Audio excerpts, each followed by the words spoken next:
A nossa vida tem marcos importantes.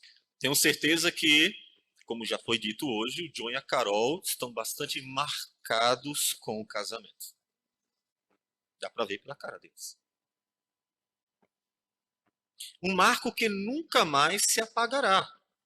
Porque mesmo naqueles dias em que houver alguma confusão, discórdias, divergências, pensamentos diferentes podem acontecer, nem no fulgor de uma raiva poderão apagar este marco. Porque o casamento é uma aliança inquebrável. Outros marcos vêm depois. Acredito que só o fato de saber que vai ser pai, o Marlon, que chorou muitíssimo quando descobriu, se sentiu marcado. Não será diferente com a Rafaela, Guilherme. E quando nascer, um marco para a vida toda. Afinal, não há ex-filho. Mesmo que eles um dia também se casem, formem suas famílias e sigam então suas vidas. Marcos. O cristão também tem um marco. Não estes marcos do cotidiano que nós mencionamos, mas um marco para toda a cristandade. Um marco que não pode ser apagado. E um marco que é tão importante que transformou a história humana em um novo percurso. Não é à toa que nós datamos como antes e depois de Cristo. Que marco! Um marco tão grandioso que mesmo um ateu é obrigado a reconhecê-lo e datar todas as coisas como anteriores e posteriores a este marco, Cristo Jesus. Dentre os marcos que vêm a partir de Cristo Jesus, nós temos o batismo, que marca a nossa nova vida, que marca a entrada no povo de Deus. Marcos importantes. Mas o marco que nós veremos hoje é o marco da ceia do Senhor. Por meio da morte e da ressurreição de Cristo, o Senhor nos deu um novo marco, que tem uma relação íntima com um marco antigo, do Antigo Testamento, a Páscoa. E o nosso propósito neste mês, como conselho, é expor a Escritura com o foco na ceia do Senhor. Por isso, hoje começaremos com a Páscoa, que nos dá os fundamentos antigos para a ceia do Senhor, a fim de que depois deste mês, tendo entendido que a ceia do Senhor é um marco que deve acompanhar continuamente a vida da igreja do Senhor Jesus, como acontecia nos dias da igreja primitiva, que no primeiro dia da semana sempre celebrava a ceia do Senhor. Então, com a graça do Senhor, começarmos a partir de fevereiro a praticar o mesmo, de forma que a igreja possa ter como parte de seu culto a Deus a celebração da ceia, que nos remete à morte do Senhor Jesus e à promessa da sua volta. Mas tudo isso começa, como nós mencionamos, na Páscoa judaica. Por isso, nós hoje iremos para Êxodo capítulo 12, versículos de 1 a 28. Diz assim a palavra do Senhor. Disse o Senhor a Moisés e a Arão na terra do Egito: Este mês vos será o principal dos meses, será o primeiro mês do ano. Falai a toda a congregação de Israel, dizendo: aos 10 deste mês, cada um tomará para si um cordeiro, segundo a casa dos pais, um cordeiro para cada família. Mas se a família for pequena, para um cordeiro, então convidará ele o seu vizinho mais próximo, conforme o número das almas, conforme o que cada um puder comer. Por aí calculareis quantos bastem para o cordeiro.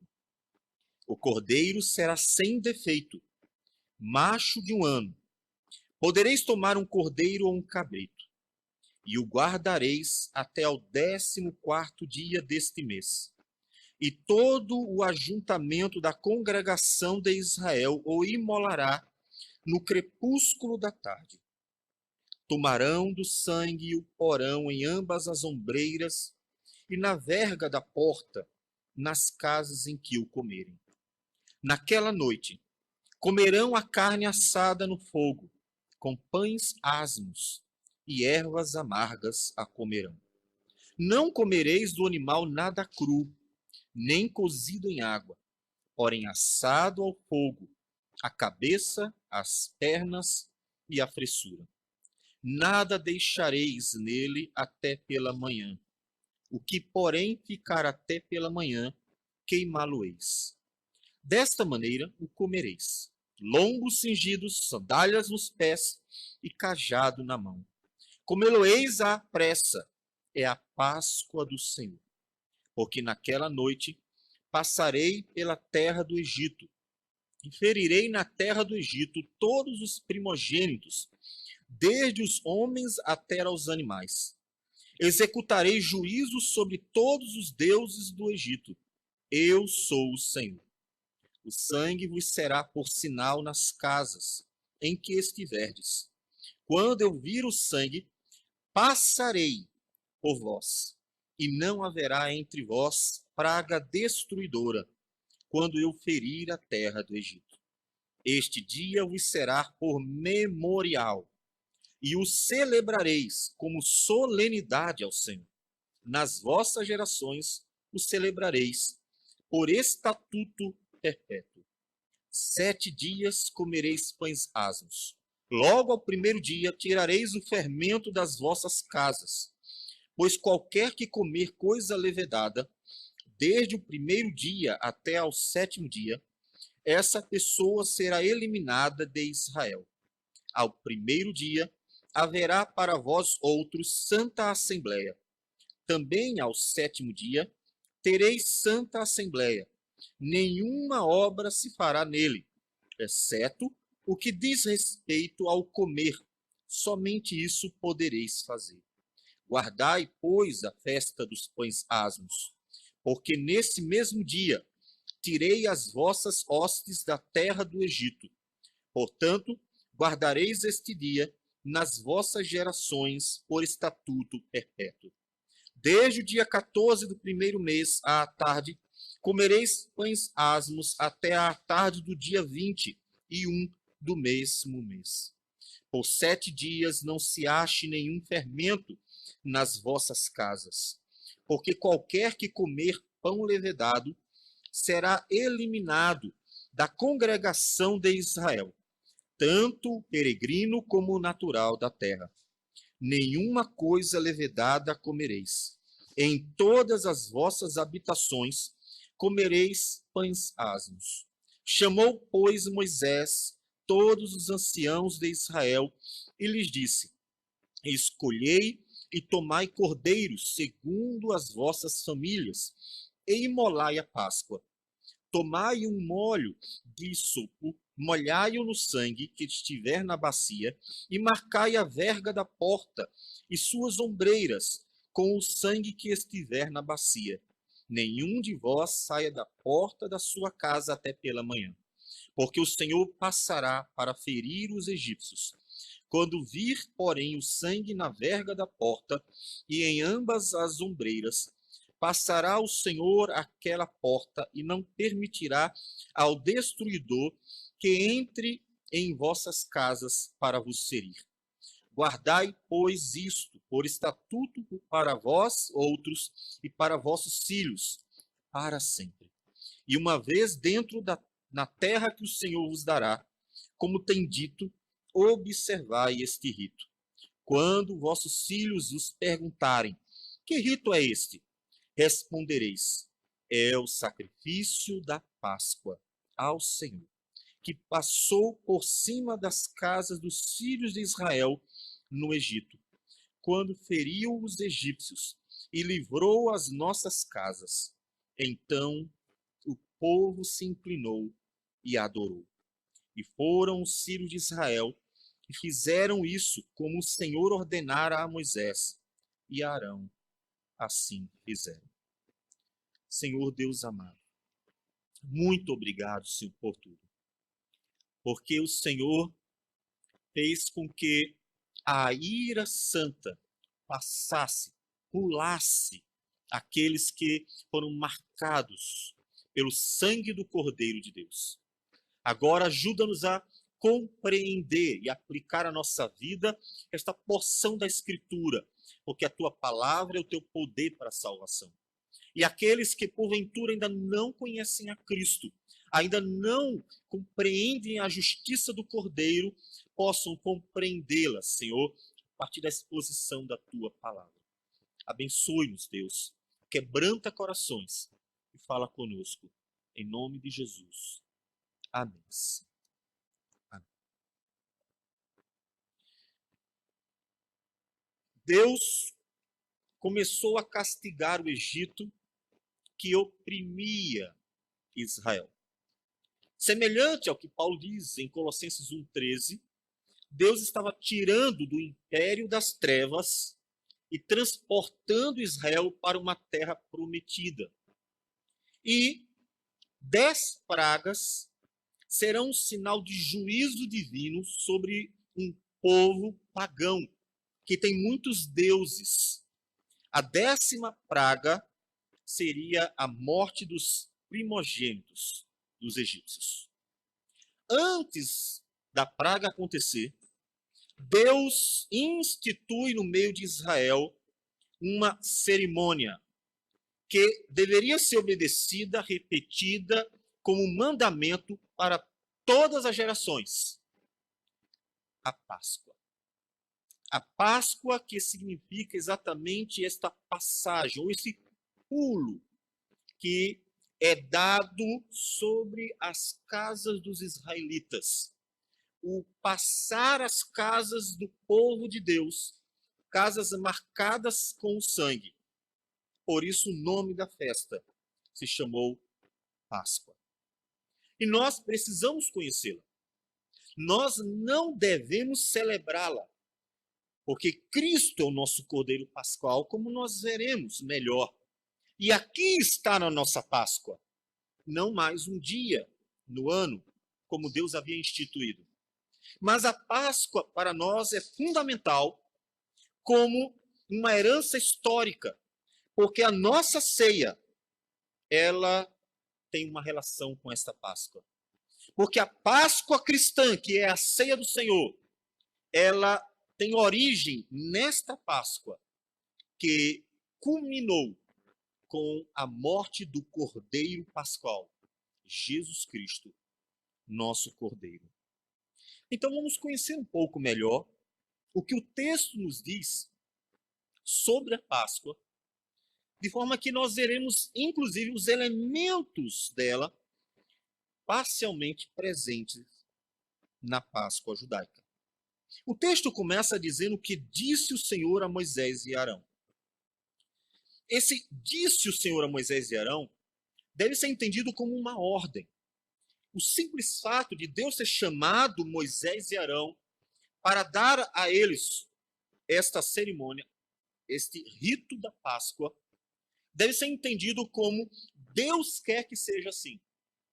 Mas por quê? Tem as explicações do simbolismo da Páscoa, mas ela deveria ser celebrada não pela beleza da sua cerimônia.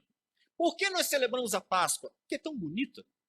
Por que nós celebramos a Páscoa? Perguntaria um filho ao seu pai, filho judeu, e ele não responderia, porque é tão bom estar junto com nossos irmãos, é tão bom estar comendo com a família, é tão bonita a festa da Páscoa, que o povo manteve essa cultura bonita. Não, não, em hipótese alguma. Assim como tem sido durante séculos a respeito de outras festas de nossos dias da era cristã, tal como o Natal, que é uma instituição meramente cultural. Não. A Páscoa não era uma instituição cultural, algo bonito se fazer.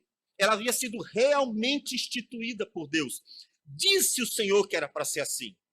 Não foi Moisés e Arão que tiveram uma brilhante ideia de embelezar e enriquecer a cultura judaica. Portanto, ela deveria ser celebrada independente de sua beleza e de seu significado, mas porque era uma ordem do Senhor. Páscoa foi instituída por Deus. Deus chamou e a instituiu. E, no versículo 2, Deus diz para Moisés e Arão: este mês vos será o principal dos meses, será o primeiro mês do ano. Há uma sugestão de que a tradução seria mais adequada como este é o primeiro mês do ano, e nesse primeiro mês do ano vocês terão uma nova caminhada. Apesar de uma possibilidade interessante, em geral, essa não é a interpretação e consequente tradução mais clara e conhecida. A tradução do jeito que ela está é a que a gente vai aderir mesmo. A ideia seria que o povo estava vivendo dentro de um calendário, inclusive um calendário que tem um nome cananeu. O mês de Abib é uma palavra cananeia. E, tendo em vista o calendário está funcionando naturalmente, no mês que Deus escolheu para libertar Israel, se tornaria o primeiro mês da vida religiosa do povo de Israel. Há um fator interessante e bastante curioso.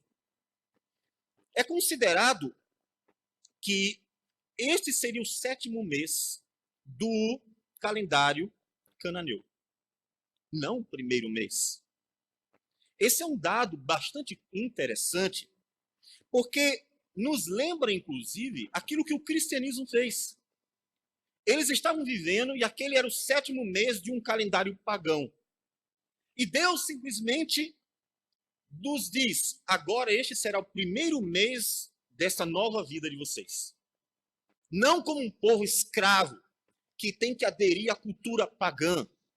Não como um povo que tem que viver segundo a vontade da nação onde ele estava inserido, mas um povo liberto, um povo livre, um povo que agora, tendo vida como uma nação autônoma, em que tem um único Deus, o Senhor, teria uma nova prática, uma nova caminhada, inclusive um novo calendário. E este seria o primeiro mês. Os cristãos, como nós mencionamos, fizeram algo muito semelhante. Enquanto aqui, no 7º mês cananeu, se institui o primeiro mês dos judeus, os cristãos pegaram e transformaram aquilo que era praticado no 7º dia e colocaram no primeiro dia. Nós veremos que a prática da celebração da ceia do Senhor estava no Novo Testamento presente no primeiro dia da semana. Os judeus celebravam seus cultos no 7º. Só que um marco histórico muito importante havia acontecido. O cordeiro que morreu também ressuscitou. E a ressurreição do cordeiro é que é o marco da nova vida do cristão. Porque ele morreu pagando os nossos pecados, mas ressuscitou para nos ressuscitar também, para nos dar nova vida, para que nós possamos dizer para Ele, o Cordeiro que morreu, mas vive pelos séculos dos séculos. E o cristianismo, como nós vemos nas páginas do Novo Testamento, fez essa natural mudança. Podemos encontrar isso em Atos dos Apóstolos, capítulo de número 20, no versículo de número 7. No primeiro dia da semana, estando nós reunidos com o fim de partir o pão, Paulo, que devia seguir viagem no dia imediato, exortava-os e prolongou o discurso até meia-noite. No primeiro dia da semana, a igreja estava reunida para celebrar a ceia do Senhor. Ou seja, essa mudança de calendário não é algo estranho para a cultura judaico-cristã, que tendo já vivenciado por causa de outras culturas nas quais teve que se inserir, como a cultura babilônica posteriormente, que inclusive foi a razão para a mudança do nome do mês de Abib para Nisan, precisou se adequar e muitas vezes fazer mudanças que fossem mais apropriadas para a vida, uma vida com Deus. Este seria o principal mês. Olha um marco importante. A Páscoa inicia uma nova vida. A Páscoa inicia uma nova caminhada. A Páscoa é um marco de uma nova jornada com o povo de Deus. É o principal. É aquele mês que lembraria todos os anos a Israel tudo que Deus fez. As 10 pragas, a libertação do Egito e a caminhada rumo à promessa, à terra prometida. Um marco importante.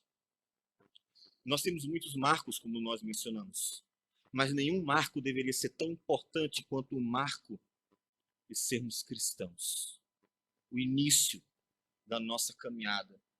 Um marco que nos é lembrado todas as vezes que nós celebramos a ceia, porque a ceia nos lembra continuamente que Jesus morreu e ressuscitou para nos tornar cristãos, discípulos dele, filhos de Deus em Cristo Jesus.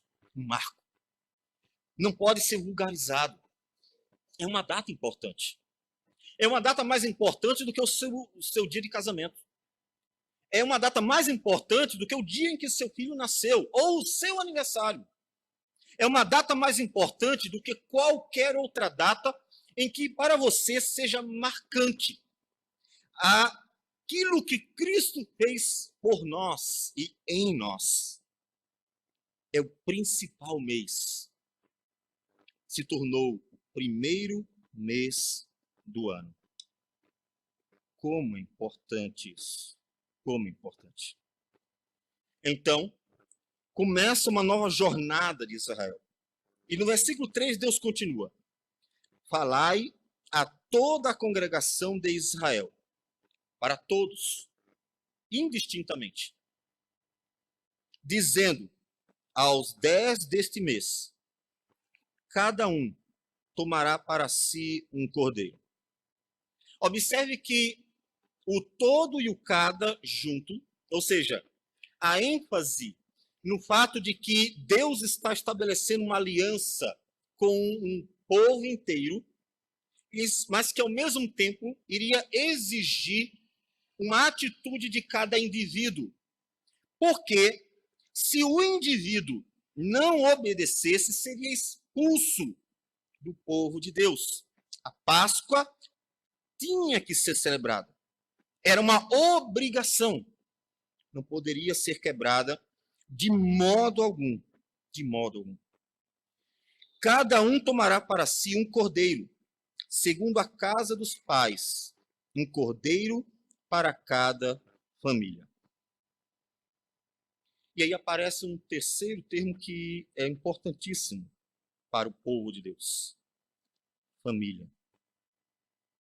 Deus sempre trabalhando com famílias. No versículo 7, dando um pulo, ele diz que eles deveriam tomar do sangue e então melar as portas das casas, ao redor delas, e o destruidor pularia aquela casa. O sangue, ele não estaria na pessoa, mas na casa. Quem tivesse dentro da casa seria livrado, guardado do destruidor. Casa e família são as mesmas palavras. Deus fazendo uma aliança com família. Deus trabalhando com família. Um Deus que trabalha com o lar.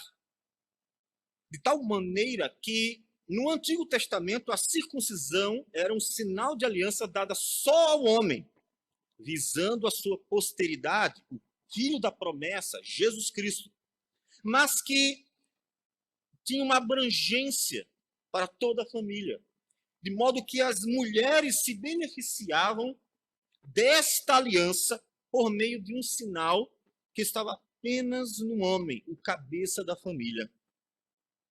Lá em 1 Coríntios, capítulo de número 7, no versículo de número 14, Paulo, que está falando sobre casamento,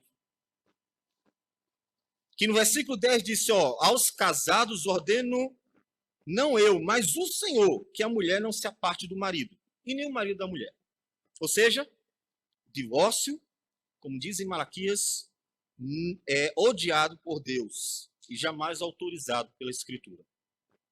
E aí no versículo 14 ele dá uma explicação sobre o benefício de ter um cristão dentro do lar.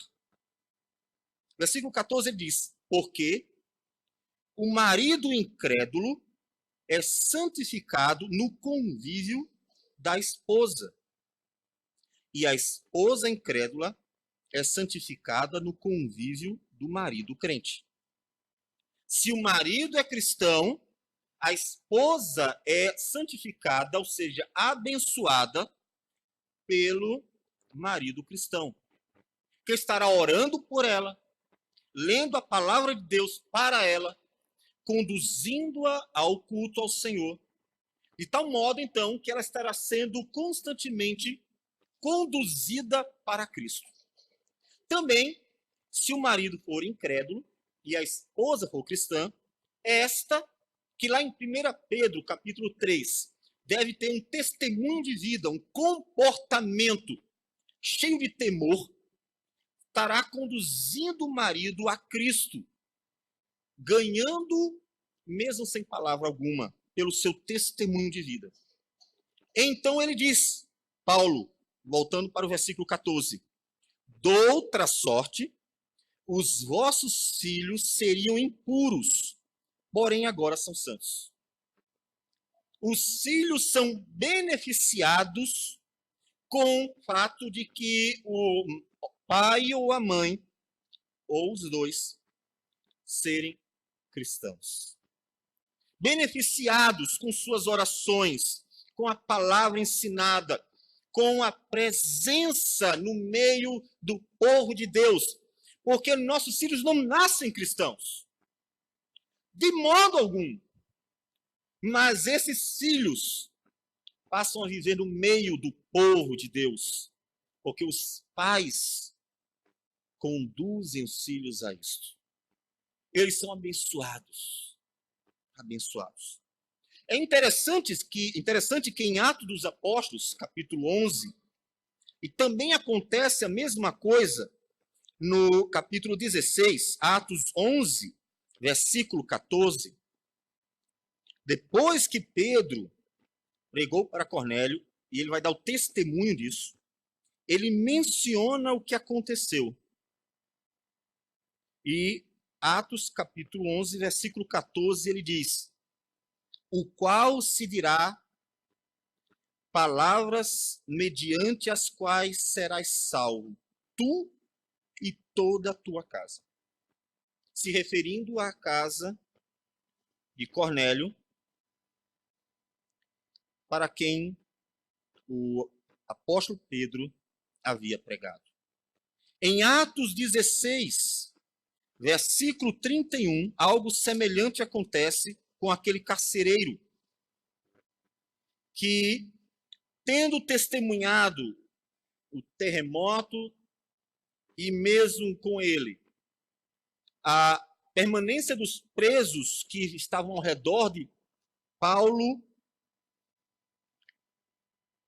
e Silas, temendo e sem entender o que estava acontecendo, ele ouve a seguinte palavra do apóstolo, versículo 31. Crê no Senhor Jesus e serás salvo tu e tua casa. Não deveria ser estranho para nenhum cristão o fato da Escritura envolver a família neste relacionamento do povo de Deus com Deus. Porque isso é comum desde os dias mais antigos do Antigo Testamento.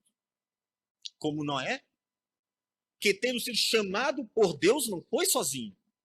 Deus não disse para Noé, Noé, vem cá, você é um homem justo e íntegro. Eu vou salvar você. Vem cá, faz um barquinho, porque você vai ser salvo. Noé recebeu a missão de fazer um grande barco, uma grande arca, na qual seria salva não só a sua alma, mas seriam salvos também todos os seus filhos, suas esposas, a esposa de Noé e a dos filhos. 8 vidas, mas Noé foi chamado. Deus trabalha com família. E aqui Deus diz que todo Israel tinha por obrigação participar da Páscoa, porque é uma instituição divina. E cada um deveria tomar plena consciência disto, porque senão seria eliminado.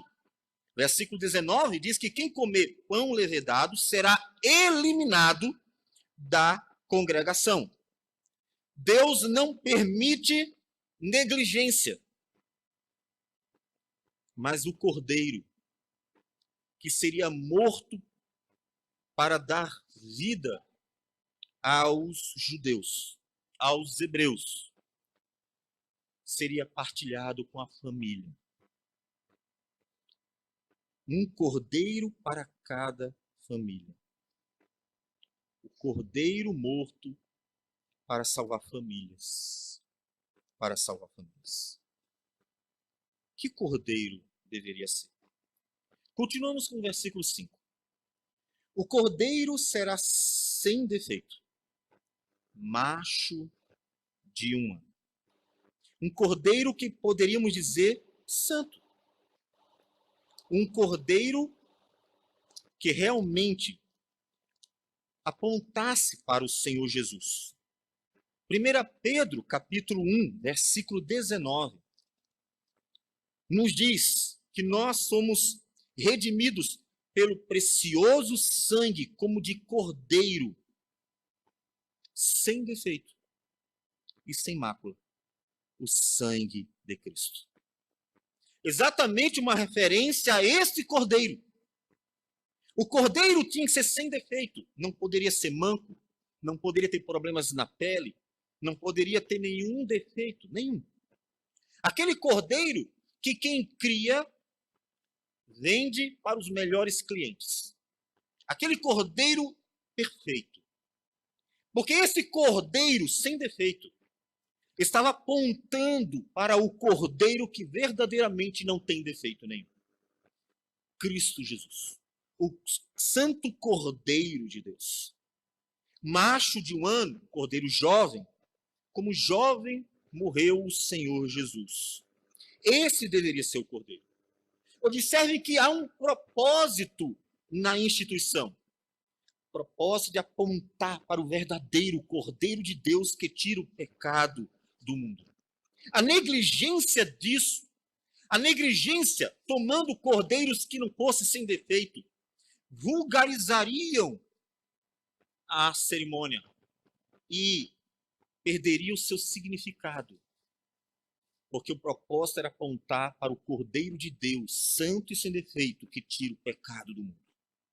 Não foi sem razão, então, que lá em Malaquias, Deus realmente reclamou e se sentiu ofendido profundamente com os sacerdotes que estavam oferecendo cordeiros com defeito. Malaquias capítulo 1, versículo 8 diz: quando trazeis animal cego para o sacrificardes, não é isso mal? E quando trazeis o coxo ou o enfermo, não é isso mal? Ora, apresenta-o ao teu governador, acaso terá ele agrado de ti e te será favorável? Diz o Senhor dos Exércitos. Vamos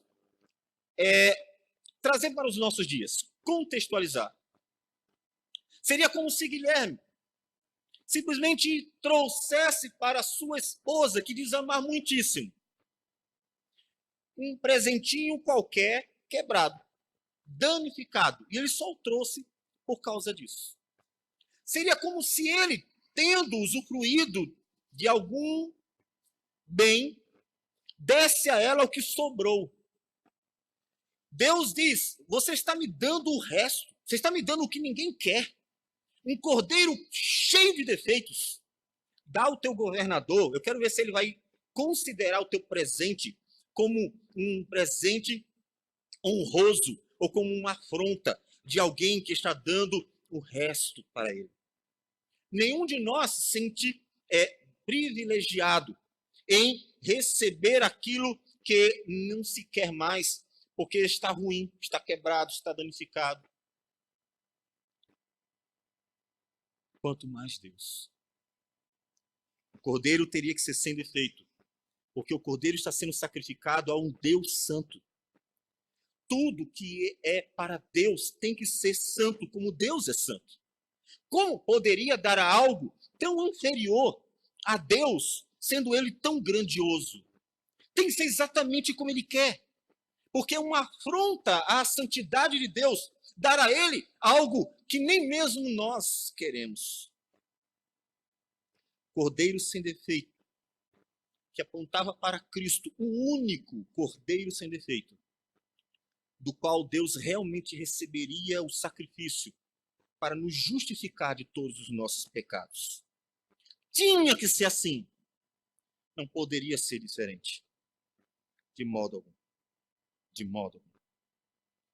Então, versículo 6, ele diz que eles deveriam tomar este cordeiro, separar. Na verdade, no dia 10 até o dia 14, e o guardareis até ao 14º dia deste mês. Não vou considerar como uma interpretação oficial, mas bastante interessante é o fato de que o cordeiro deveria ser guardado até o 14º dia, pegando aqui uma comum prática da Escritura, que é usar dias e semanas para indicar anos. Levíticos 25, capítulo 25, versículo 8, conta o ano do jubileu a partir das semanas, 7 semanas de anos, 7 vezes 7 anos. Cada semana simbolizaria 7 anos. Lá em Daniel 9, aquelas 70 semanas também, que indicam aqueles 70 anos do cativeiro. Um simbolismo. Lá em Gênesis 3,15, que Deus promete a chegada do Messias, aquele que pisaria a cabeça da serpente, também é uma profecia cheia de simbolismo. Então, pensando cá comigo, achei interessante o fato de que o 14º dia era o dia do sacrifício do cordeiro. Por que interessante?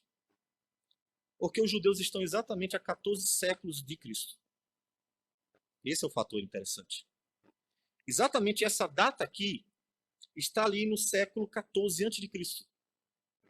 E 14 séculos depois, Jesus veio. Por isso, um dado que considerei interessante, que ao 14º dia é que ele seria sacrificado. Ao 14º dia que ele seria morto pelas famílias. E 14 séculos depois, Jesus, o Cordeiro de Deus, veio e morreu pelo seu povo. Por isso, um dado bastante interessante, ainda que a gente não vá considerá-lo irrefutável. Então, segue-se o texto dizendo que o sangue deveria marcar. Sem derramamento de sangue não há remissão de pecados. O sangue é a marca que livra o sangue do pecador da morte. Alguém morreu para eles terem vida. Alguém morreu para eles não morrerem. Alguém morreu numa cruz para que nós hoje pudéssemos estar aqui adorando a Deus. Alguém morreu por nós para que a ira do Todo-Poderoso, do Santo Juiz, viesse a pular as nossas vidas, as nossas famílias, para não sucumbirmos no dia do juízo final. Alguém tem que morrer. O Cordeiro estava morrendo simbolicamente por aquelas famílias, apontando para o Cordeiro que morreu por nós de verdade, numa cruz. É ou não um marco importante? É para este dia, o dia da crucificação, daquele que morreu, para que o sangue estivesse marcando a nossa vida, livrando-nos do destruidor. É para este dia que a ceia do Senhor aponta. E então aparece no versículo 8 o primeiro elemento que vai ser usado por Jesus. Naquela noite comerão a carne assada no fogo, com pães asmos e ervas amargas a comerão. Esses dias eu vi alguns irmãos falando e defendendo com unhas e dentes o uso do vinho na ceia, que de fato era aquele elemento que estava presente lá, sem dúvida alguma. O vinho era a bebida mais comum dos judeus. Nós encontramos isso na vida de Noé, nós encontramos isso em todo o Antigo Testamento, falando diversas vezes do vinho como bênção. Deuteronômio, por exemplo, capítulo 7, versículo 13, nos diz sobre as bênçãos de Deus sobre o povo dele. Ele te amará e te abençoará, e te fará multiplicar. Também abençoará os teus filhos, e o fruto da tua terra, e o teu cereal, e o teu vinho. Deus abençoaria o vinho do povo de Deus. Um símbolo das bênçãos do Senhor. Sem dúvida alguma que o vinho era o elemento da ceia presente naquele momento em que Jesus celebrou e instituiu a primeira ceia. Mas o que eu achei interessante é que eu não vejo ninguém defender os pães asmos. Porque até mais certo do que o vinho, como elemento da ceia daqueles dias, eram os pães asmos. E não pão comum, como se faz em todas as igrejas. Considerando que Jesus não frisou o fato de ser um pão asmo. As igrejas e o cristianismo de nossos dias entenderam que Jesus não deu uma importância específica para o elemento qualificador daquilo que ele escolheu para a ceia. De fato, ele fala do fruto da vide e também fala do pão. Mas ele não frisa o elemento qualificador, que seria o álcool, o vinho, portanto, e o asmo. Mas, na verdade, os dois elementos da ceia, sim, eram, sim, o pão asmo. E não poderia ser outro pão. Lembre-se que nós já lemos no versículo 19 que quem comesse pão que não fosse pão asmo seria expulso do povo de Deus. Tão sério era que a Páscoa fosse celebrada com pão asmo. O vinho não vai aparecer no nosso texto da Páscoa. Por que não vai aparecer? Observe que em todo o texto que nós lemos, não aparece a especificação de qual seria a bebida, apenas a comida. A bebida que eles beberiam se entende que era naturalmente o vinho, que inclusive Jesus encontrou na Páscoa daqueles dias. Mas Deus não dá qualquer ordem acerca de que eles deveriam celebrar a Páscoa por meio também do uso desta bebida. Mas o pão era importante. Um pão que não tinha fermento, um pão que seria considerado um pão completamente puro.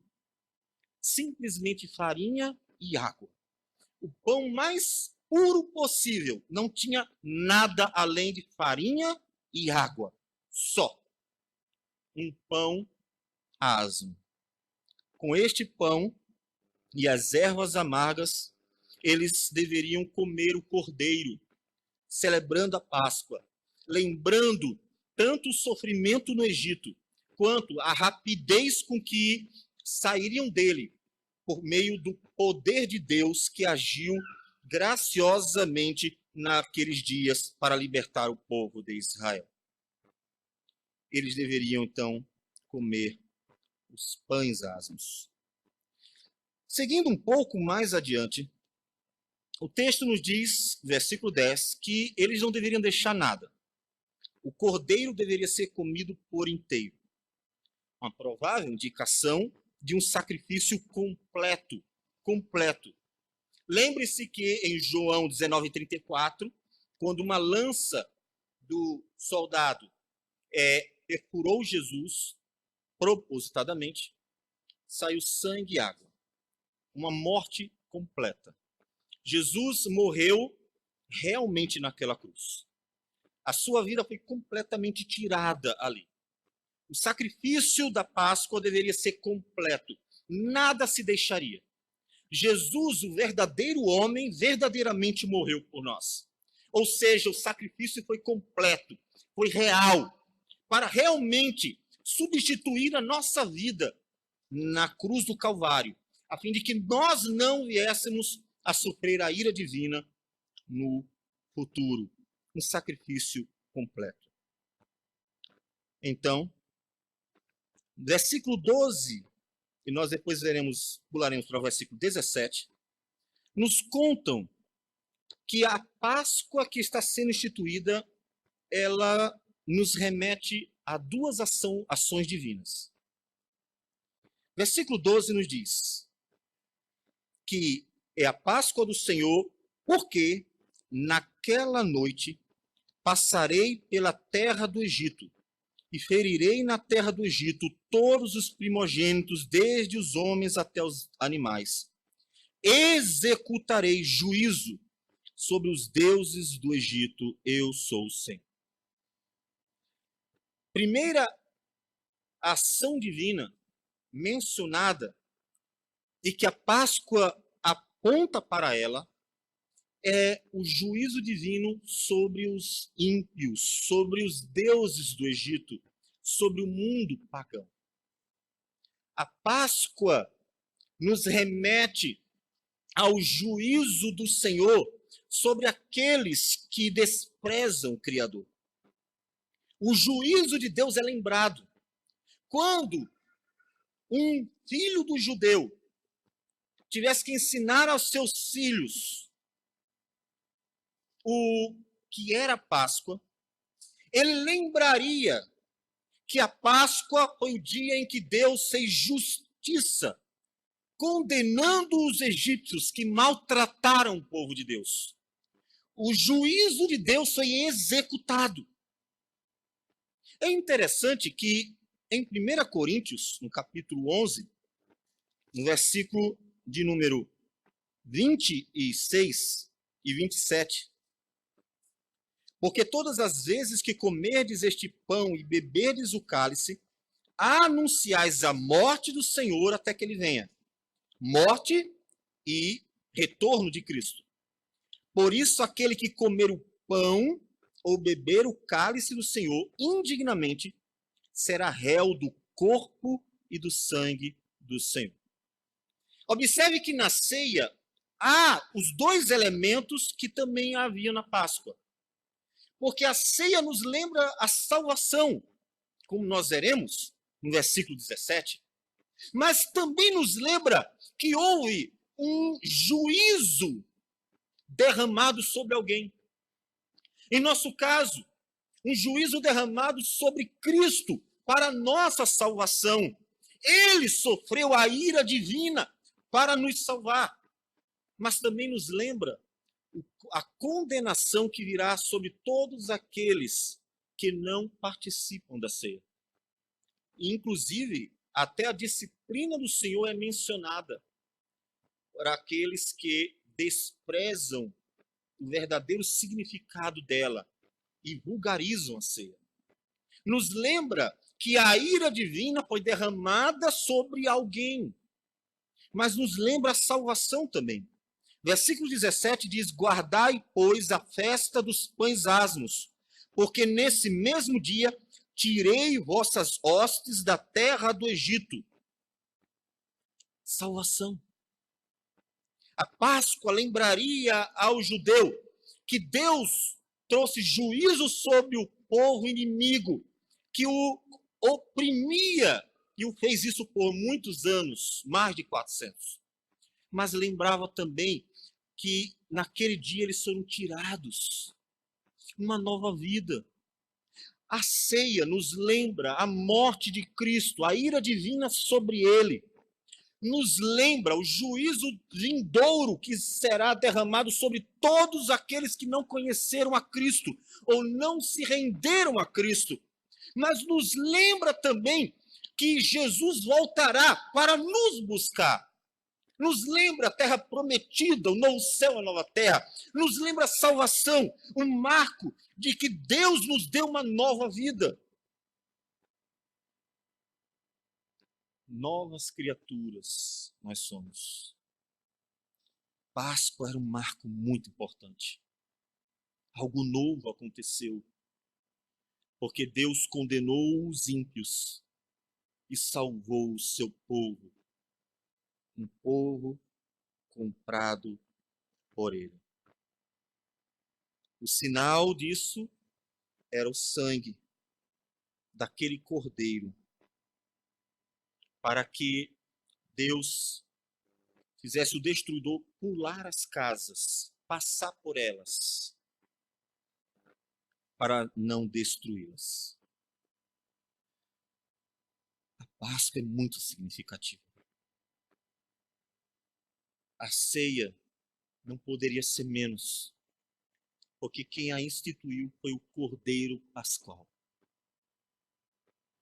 Por isso que é importante meditar quando tomamos a ceia.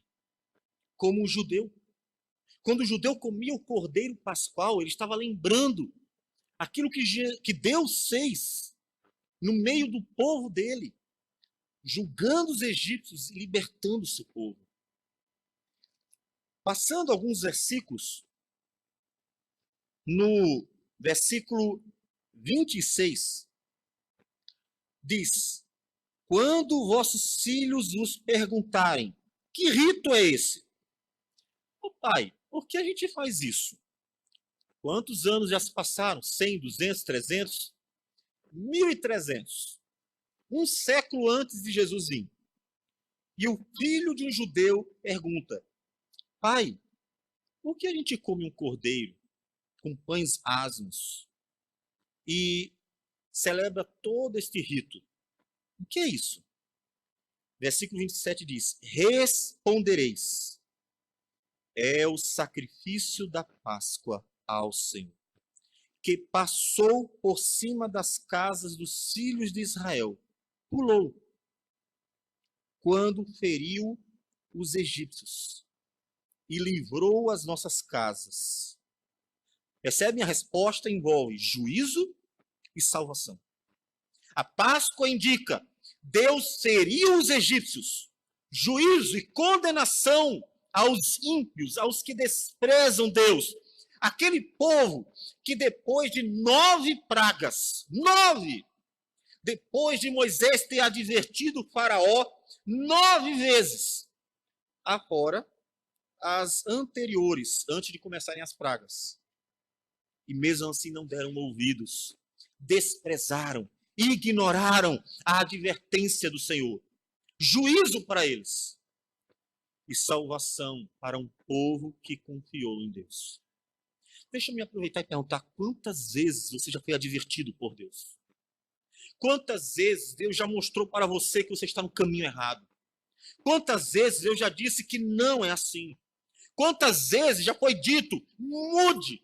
Quantas vezes você já foi chamado a uma nova vida em Cristo Jesus? Quantas? Faraó viu nove pragas e não se converteu a Deus. Manteve o coração endurecido, a tal ponto de ter o seu filho morto, como um último castigo sobre aquele homem duro de coração.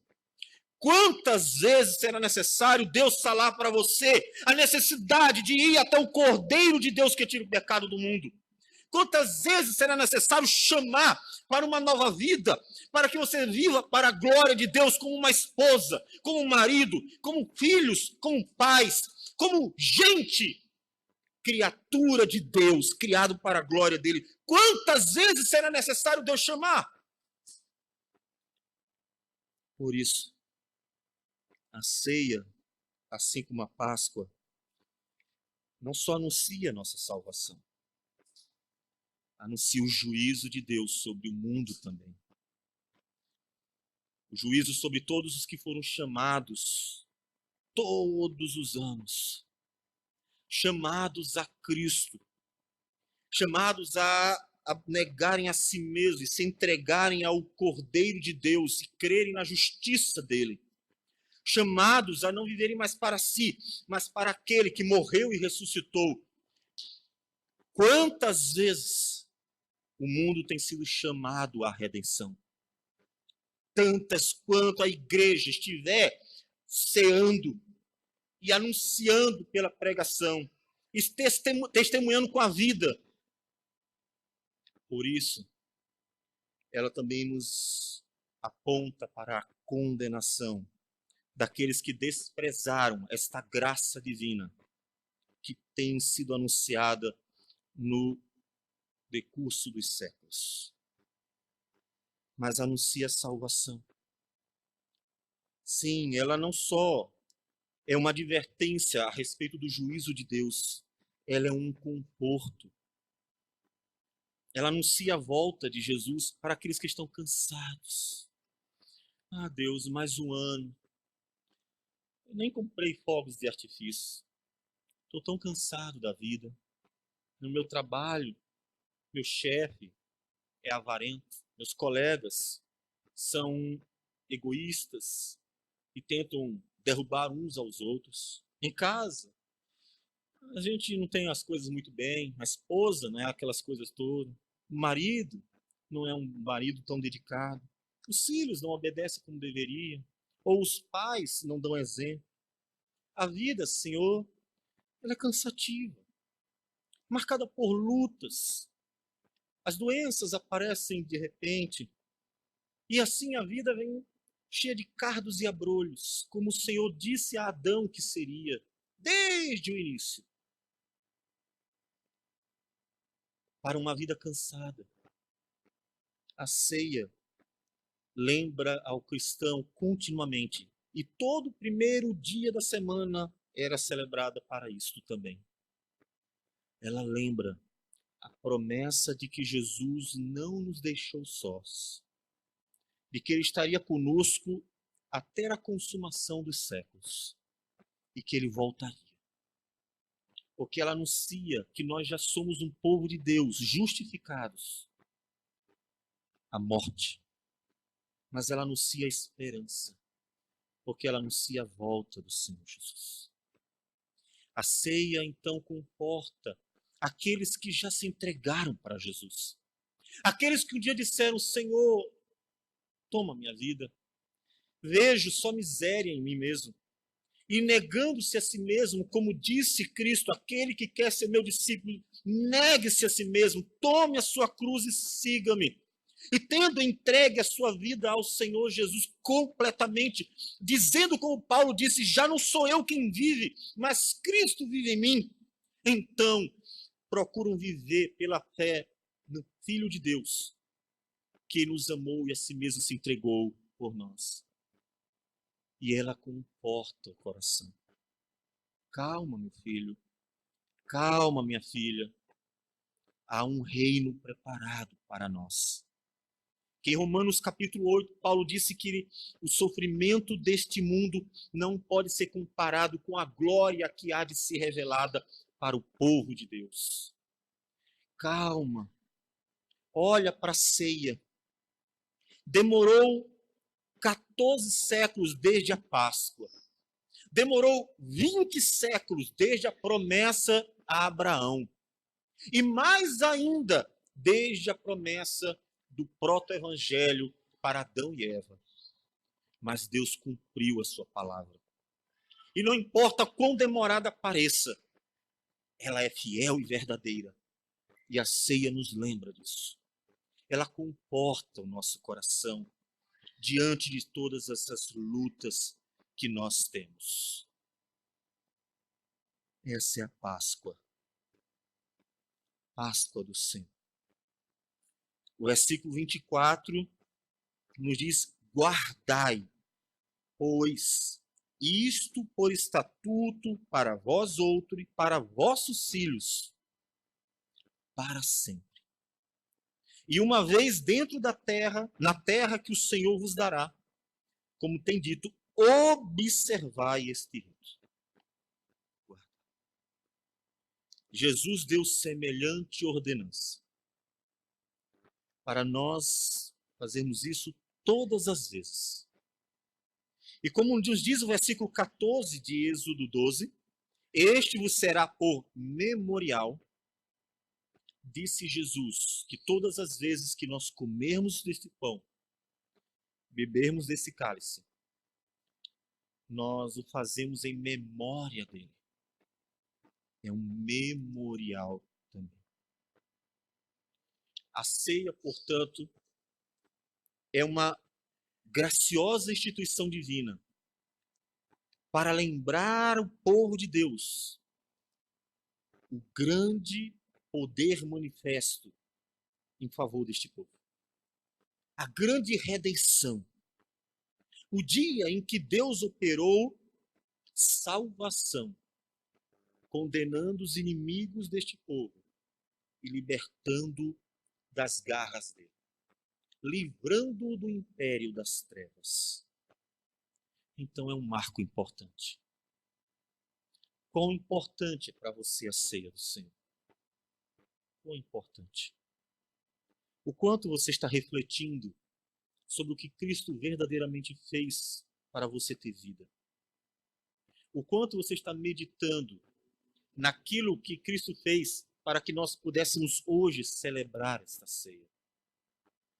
É simples o elemento, sim, e veremos isso posteriormente, quer ainda pregando ou presbítero Paulo. Mas mesmo sendo elementos simples como o pão e o fruto da videira, carregam em si mais profundo significado. Que um cordeiro morreu para que por seu sangue pudéssemos ser livrados da ira vindoura. O que isso significa para você? Então, participe da ceia com o coração profundamente quebrantado e marcado com a gratidão de alguém que sabe o profundo significado dela para a vida daquele que foi lavado e remido pelo sangue do Cordeiro de Deus.